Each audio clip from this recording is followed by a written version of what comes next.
House Sanctum is one of the original KeyForge houses. They can hold a board, they can capture Aember, but can they hold their own in Winds of Exchange? Let's find out together in the Sanctum Playbook. Let's get sweaty.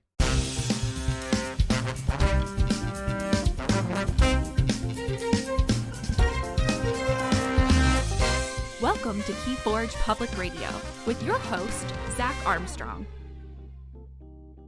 Welcome, dear listener. This is KeyForge Public Radio, where we are helping you get better at KeyForge. I am your host, Zach Armstrong, and welcome to this episode where we're talking about House Sanctum and Winds of Exchange. What's their playbook?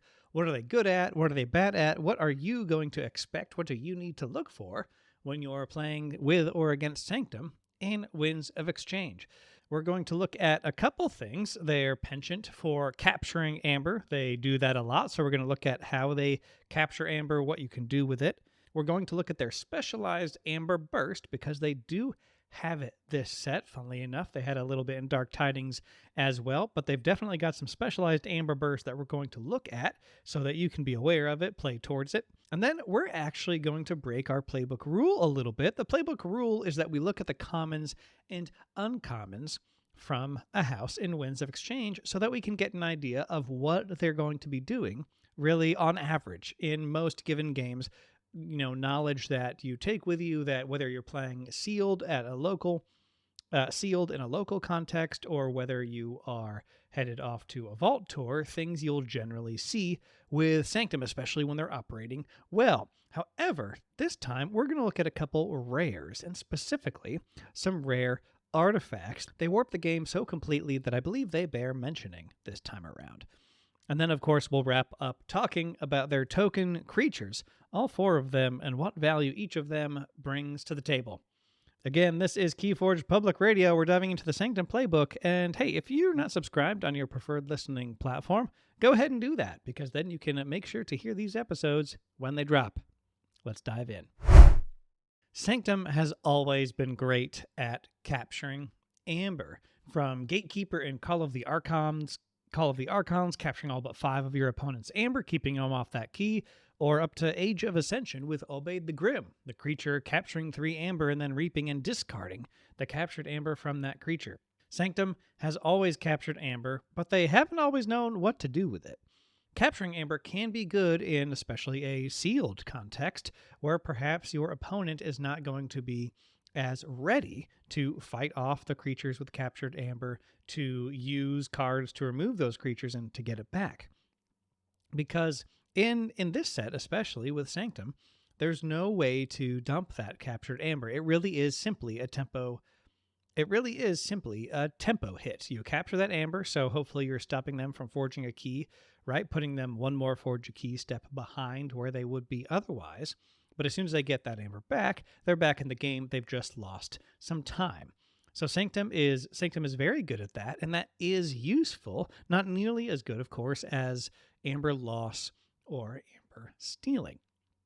So when we look at captured Aember, if you can take over a game simply by capturing the Aember and then reaping out and holding that board, excellent. That is a viable path to victory in a number of circumstances. Maybe you can push for that if in a game with open deck lists you have used up all of your opponent's creature control, or in a sealed match you go ahead and capture it and protect it, and if they can't get to it, well, they're just going to have that much harder of a time forging their keys if they're not making up for it elsewhere.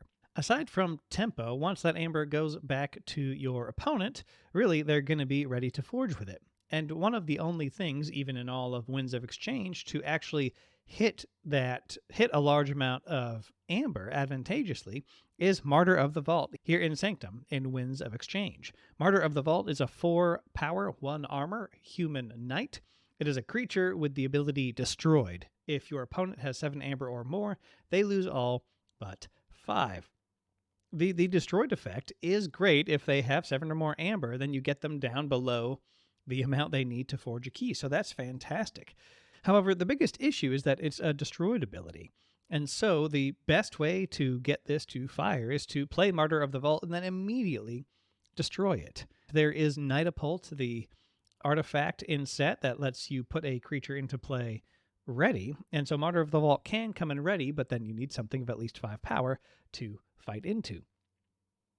Now, there are a couple of great ways to do this. There's a few rare artifacts like Blorb Hive and Offering to Killigog that have Omni destroy a creature, and then you do a couple other things. So those are great for, in a Sanctum turn, playing Martyr of the Vault and then immediately blowing it up with either of those artifacts. So you have an on-demand scaling Aember control response, which is pretty fantastic. And I do have to shout out the things that let you capture a whole lot at once, because those get really powerful. It really feels like when you are putting capture on a card, you need to put a whole lot more capture on a card for it to be powerful. You need to be taking so much Aember that it really is a tempo hit to your opponent, even if they get it back later. Things like Lightbringer Outpost, the uncommon artifact that lets you put a friendly creature on the bottom of its owner's deck. If you do, a friendly creature captures 3. 3 is quite a lot, right? There is Requested Donations, where you make a token creature and it captures 2. So you're getting a token creature and then taking some Aember. There's also Colonel Mariana, the creature that has play. Every friendly knight creature captures 1. And you can usually have a couple of knights out. They're much better about those knight synergies in this set. So I think that capture is good when you can do it a bunch when it's an actual tempo hit, and Martyr of the Vault can really deliver if you're able to dump some of that Aember back to get them above that 7 threshold. Otherwise, that Aember is going to go back if they're blowing it up, and it's not doing a whole lot for you. But in bigger bursts, like with Lightbringer and with Mariana, I think you're in a pretty good spot. Next, Sanctum does have their specialized Aember Burst. This is really fun that this is present here in Sanctum in Winds of Exchange. Of course, the most famous card is the action card at common here in Sanctum, Membership Drive. It says, play, make a token creature, gain 1 Aember for each friendly token creature. It is such a good card, especially when you get a deck that wants to make a lot of tokens. Maybe you have Mars with a couple of their great token makers like we talked about back in their playbook just last week, or you have other things to make a whole lot of tokens at once, even in Sanctum, like a Katarina the Summoner with a whole bunch of Aember on her who has destroyed, make a token creature for each Aember on Katarina the Summoner. Maybe pairing that with something like Lightbringer Outpost, right? So you can get a whole lot of tokens in one turn and then get a big payoff for it with Membership Drive. A couple of the advantages Membership Drive has as an Aember Burst card is, 1, you generally have some control if you have a couple of token creatures over how much you can play it for, right? You can either destroy a few tokens, you can play a few more tokens. Generally, you want to go as high as possible unless you're facing down some scaling Aember control. So you've got some control there. It rewards you for tokens that you've even put into play this turn. So let's say you've made a whole lot of tokens and then you play Membership Drive, you're already getting rewarded for that board presence on the same turn before your opponent can respond. The other consideration with Membership Drive is that because it's getting you an Aember per token creature, that is either double the Aember for a Sanctum token creature board where you're reaping out and playing Membership Drive, or it allows you to take a really productive big off turn if you have a whole lot of tokens in one of your other 2 houses, right? If that's the token that came with the deck, you can go over into Sanctum and still capitalize on having a whole lot of token creatures. So I love the versatility it gives there, that it is always rewarding token creatures, something many decks want to do anyways, and it helps soften the blow if you've put some good cards underneath as tokens. If you can still get the Membership Drive out, play that, and get a ton of Aember, you're still moving pretty strongly towards that 3rd key with your Aember Burst. A few honorable mentions here. Membership Drive, of course, really is the biggest specialized Aember Burst, but a few honorable mentions here to a reprint and uncommon artifact, Sigil of Brotherhood, that says Omni, sacrifice Sigil of Brotherhood. For the remainder of the turn, you may use friendly Sanctum creatures. This is fantastic with a Sanctum token if you either need to fight or reap out. If you're making a whole lot of Sanctum tokens, this really lets you, like Membership Drive does, on an off-house turn, capitalize on the presence of those tokens. So keep an eye out for that. That is really kind of a reap out strategy like we have with SV3 Lander, the uncommon Star Alliance artifact that has Omni. You may use friendly token creatures this turn. That really does the same thing, just for all token creatures instead of for just Sanctum creatures. So look out for Sigil of Brotherhood there. And then another classic reprint, Glorious Few.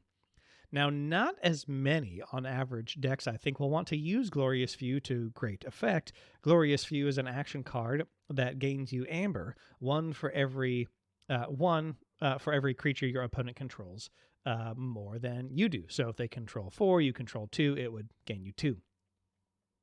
Now, if you want to blow your own creatures up with something like the rare Martyr's End or some other trick to blow them up, especially if you're getting a benefit for blowing them up, like drawing a card with Prospector, then you're in a great spot to at least have this one-turn combo that bursts really high at the sacrifice of taking away a lot of your own creatures. But Glorious View definitely can operate, but less so in Winds of Exchange because it rewards you for having few creatures, and generally in Winds of Exchange you want to have a lot, and you will with tokens if you're just playing everything that comes into your hand. Now, lastly, before we get to the token creatures, I mentioned talking about a few game-warping rare artifacts because they both have such a huge impact when they do hit that it's actually important to be aware of these. First off is Hymn to Duma. This is an artifact with the power trait, and it says each friendly creature gains Omni. Destroy this creature. A friendly creature captures 2. So the Omni there, of course, giving an Omni ability to all friendly creatures means you can use them for that ability no matter what house you're in, and it lets a friendly creature capture 2. It is the combo potential of having the Omni on all friendly creatures that really shines here. Hymn to Duma is very good at letting you blow up creatures and use destroyed abilities and capture Aember however you want to. It has a lot of combo potential, really, because it gives all those friendly creatures Omni, and then in some decks they'll make use of the capture 2, in some decks they won't. So keep an eye out for Hymn to Duma. This one is quite powerful. The other card is Heavy Subsidies. Now this is an artifact, again rare. It is a law, and it says keys cost +6. Keys cost +6. So that's for everybody. Everybody's default key cost goes to 12. It also says each creature gains after reap gain 1. So that's friendly creatures and enemy creatures. That's all creatures in play gain after reap gain 1. So they're going to be gaining 2 of total on a reap. Now, this card is so fun and so interesting that I actually wrote an entire blog post about it. I'll put it in the show notes here, analyzing how game warping this card is. Because in effect, what it does, what you need to keep in mind if you're playing with or against Heavy Subsidies, is that it halves the value of all non-reaping Aember.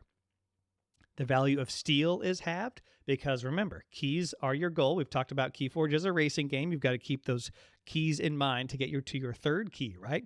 And so we've just doubled the Aember it takes to get a key. So stealing 1 is now a 12th of a key instead of a 6th of the key. But reaping still gets you a 6th of a key. And then all of a sudden, looking at, really the funny special token creatures like Blorb or Amberling, these things cannot reap. You are removing your access to extra reaps through those tokens, so you'd better be capitalizing on them in other ways. But Amberling is still only 1/12 of a key, and if you're using something like Membership Drive on Blorb, you're still only getting, 1/12 of a key per creature. So Heavy Subsidies is an awesome game warping artifact that I think is fantastic, and you really have to be aware of what the math is doing because it's so good, and it just totally warps the game in really, really cool ways. So looking at Sanctum's token creatures, they've got Squire, Defender, Cleric, and then the special one, Disciple. These are all quite fun and cool in their own ways. Some of them are better than others, I do believe. We'll start with Squire. Squire has 2 power, which is great, like we've talked about earlier. Even just having 2 power on a token makes it pretty useful, and it has Taunt. Now, often you'll end up with more of these taunt pockets, right, than you know what to do with if you're making a number of these, and they're not terribly hard to fight off, but taunt means you're removing some of your opponent's options for removing your creatures. It means they have to do extra fights to get in there, especially if you have squires on both sides of a particular creature that you're protecting, right? So not terribly hard to remove, but 2 power is pretty good, and taunt is fun to play with.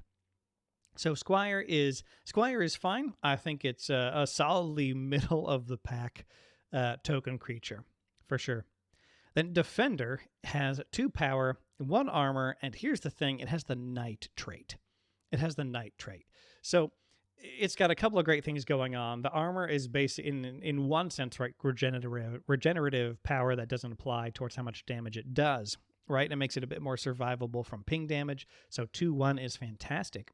And the thing is, with having the night trait and that extra defense, right, via that armor, makes it so good with things like Colonel Mariano, where all night creatures capture 1. It means that Squire Recruitment, the action card that says play for every friendly knight, make a token creature. Because Defender is a knight, you're going to, at a minimum, double your number of token creatures because you count all your defenders, and then you go ahead and make another token creature for every friendly knight in play. So there are some great Squire Recruitment membership drive decks out there where you can just double and gain profit all day. It's absolutely fantastic. So I really like Defender. It's a really cool card. It's sticky. It sticks to the board. You're going to be able to reap out with it. You're going to be able to fight a little bit with it if you need to. So as far as Sanctum token creatures go, I like Defender a lot. I don't think it's as good as Grunt or a few other tokens, but it's pretty solid. I'd say a solid B. A solid B on a traditional grading scale there. Next, we have Cleric. Cleric is 1 power, and it says after Cleric enters play, capture 1. Now, the interesting thing about this, you capture after it enters play, not after it is played, because, of course, first off, token creatures enter play. They are not played. We talked about this and the reasoning for it back in the token creature episode 2, all about token creatures, everything you need to know. And what's great about Cleric is that even though it's 1 power, so pretty easy to take out, is that it turns token generation into Aember control. Remember, we talked about capture earlier in this episode. Capture is tempo, right? Capture is tempo. So if you're able to generate token creatures, and so maybe capitalize on them in some other ways, you are controlling the Aember tempo of the game with the capture, and hopefully capitalizing on the presence of these token creatures in some other way as well. So it is very interesting. They're easy to kill, but there is some cool tech and some cool things you can do with them. And a deck that wants to generate a lot of clerics is going to constantly be capturing Aember and constantly be bothering the opponent by taking all of that from them. So Cleric has some cool tech to it. I haven't seen any top tables in this Vault Tour season. However, I think there are some very cool things you can do with it. There might be a Vault Tour worthy deck out there that really just abuses the heck out of Cleric. And just look out for some fun tech you can do by capturing, 1 across a whole bunch of creatures like this. Lastly, Disciple is a 1 power human monk, and it says Disciple gets +1 power and +1 armor for each monk neighbor it has. It itself is a human and a monk, so it will power up itself. Other things that are monks are Grey Rider and Revered Monk, of course. Bit of an unfortunate card there. So this one, it becomes sticky when it has better neighbors, right? It gets up to a 2-1 and then eventually a 3-2, which is fantastic. That's very sticky, but you have to have kind of a board full of Sanctum to really start having enough of these to make a difference. They do, of course, come with Batarial the Grey, who readies each Disciple after Reap, which is fantastic. You can rule of 6 real quick with Disciples that way. So this is a very cool one. I think you can hold a board quite well in a good Disciple deck with a lot of monks if you're doing this in Sealed or something else. However, I haven't seen this have a whole lot of power because it does have, even though it's a relatively easy one to pull off, it does have a qualification on becoming more buff. At 1 power, it's crazy easy to get rid of. And then as a 2-1, it's a little bit tougher. As a 3-2, it's great, but a 3-2 has multiple needs all on top of it. So that is the Sanctum Playbook for Winds of Exchange. Hopefully that helped give you some insights into what this house is doing here in Winds of Exchange. And of course, as you're hearing this, we're just a number of days away from the Grim Reminders GameFound campaign, so be looking out for that on GameFound.com. You can just type in Grim Reminders or KeyForge and it'll pop right up there. The Ghost Galaxy has moved to doing crowdfunding for their sets so far, it seems, so keep an eye out as they reveal all the tiers of what you can get, all the special things from this campaign that you can get through the GameFound there.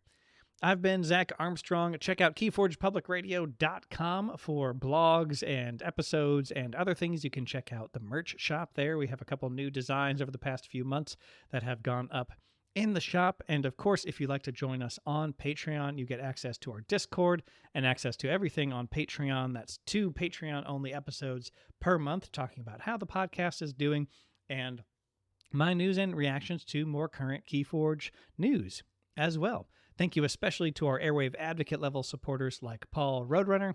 And remember, like your radio dial, may your KeyForge skills always be well tuned. Visit KeyForgePublicRadio.com to find all of our episodes, transcripts, blog posts, the KPR store, and more. KeyForge Public Radio is made possible with support from listeners just like you who believe in this game and this show. When you join the Patreon, you receive access to votes on content, sneak peeks, early knowledge of interviews, access to the Discord, and other benefits. So come on down, I'd be honored if you joined us. Follow KPR on any social media platform you frequent. Just search for KeyForge Public Radio, and we're probably there. This show is produced by Rooster High Productions, which is me. And remember, dear listener, the most important part of KeyForge is the person across the table.